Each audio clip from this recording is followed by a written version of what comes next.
ગુંગી કાળા મેઘવાળા ધરામાં તે સડિયા સગાન વરાપરી ધરાસરી ફૌજી ગદાયા છૂટા સપનારા તે તો વીજળીમાં ચળો વાળી ખેસાયા ધનુષ બાણ સોમકારા લલકારા આવું વાતાવરણ થઈ ગયું ને ગીરના જંગલમાં મળ્યો વરસાદ વરસવા એક વર્ષે ઘૂડને કોયલે કીધું કે હે સ્વામીનાથ કે હા એક વર્ષ પહેલા તમે મને વસન આપ્યું હતું કે સોમા હું બહેન ત્યારે બોલવા વરસાદ આવ્યો છે હવે બોલો કે ઘૂડ માં ક્યાં કઈ અવાજ હતો એક વર્ષે ઘૂડ બોલ્યું ઘુ ઘુ ઘુ કોયલ કે મરી ગયા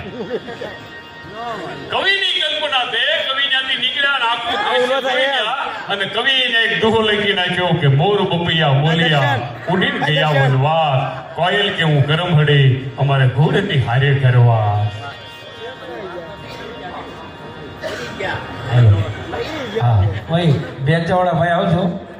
ભાઈની ફરમાઈશ છે કે માટેલ ધરામાં જે ખોડિયારમાં એ પરચો પૂરેલો એટલે કરશનભાઈને કહી નાનકડી વાત કરી પછી આપણે ભાઈ કલાકારને સાંભળીશું ત્યાં સુધીમાં સાજિંદા આવી જાજો ભાઈ સંગીત કરવાની દો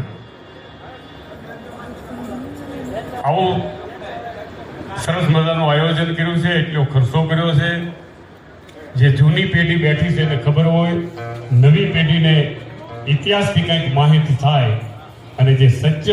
વાત આપણા ધર્મની પડી છે એ કંઈક જીવનમાં ઉતારે તો અહીંયા જે અમે આવ્યા એ સાર્થક ગણાવ્યું માટલિયા ધરાની ફરતા ફરતા ફરતા શરૂઆતમાં ઉતાવળ હતી એટલે મેં વાતને ટૂંકાણ કરાવી દીધું હતું પણ માના સાનિધ્યમાં બેઠા છે ને એના ગુણ જેટલા કવાય એટલા ઓછા છે ફરતી ફરતી ગાય ચરાવે એમાં સફેદ ગાય આવે સાંજનું ટાણું થાય અને માટેલ ગામના પાદરમાં જે આખું જણ આવે એમાંથી સફેદ ગાય ગુમ થઈ જાય છે એમ એક દિવસ બે દિવસ 3 દિવસ એક વર્ષનું વાણું વાઈ ગયું બપોરનું ટાણું થાય સફેદ ગાય આવે અને ભૂરા ભગત ભરવાડ એના જણમાંથી પાદરમાંથી ગાય ગુમ થઈ જાય માં ભક્તિ શક્તિ અને માતાજીનું સ્મરણ કરવા વાળો એક ભગત માણસ એ મનમાં વિચાર કરે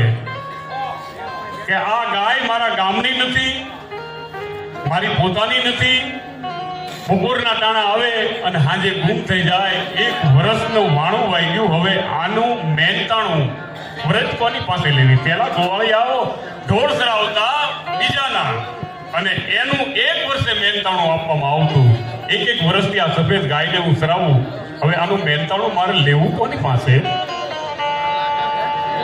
સારો મિત્ર એક રાખી લેવો મિત્ર છે એ બીજી જનેતા છે સુખ દુઃખની વાત કરી શકાય એવો એક ભાઈબંધ રાખી લેવો રામજી પટેલ ભૂરા ભરવાડનો ભાઈબંધ રામજી કે હા કે મારે તને એક વાત કરવી છે કે શું એક વર્ષથી મારા જણમાં એક સફેદ ગાય આવે છે બપોર પછી હું એને ચરાવું છું સાંજનું ટાણું થઈ જાય છે આપોઆપ ગુમ થઈ જાય છે હવે મારે વ્રત મહેનતાણું લેવું કોની પાસે રામજી પટેલ ભૂરા ભરવાડને બહુ સારી વાત કરે છે કે ભૂરા ભરવાડ તારા જણમાં જ્યારે ગાય આવે ત્યારે એ ગાયનું તું પૂંછડું પકડી લેજે અને ગાય જે જગ્યાએ જાય ત્યાં તું પાછળ પાછળ પાછળ પાછળ તું જાજે એટલે ગાયનો માલિક કોણ છે એ તને ખબર પડી જાય કોઈ વાંધો નહીં ટૂંકમાં વાત કરી દઉં તો બપોરનું ટાણું થયું અને સફેદ ગાય આવી અને ભૂરા ભગતના જળમાં ગાય પડી સરવા ધીરે ધીરે ધીરે 4, 4:30, 5, 5:30 નો સુમાર થાય અને ગાયોને હાંકવાનો ટાઈમ થયો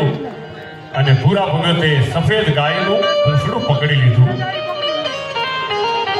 જેને જેને ગાયના પૂંછડા પકડ્યા છે એ કહેવાય છે કે ભવસાગર તરી ગયા.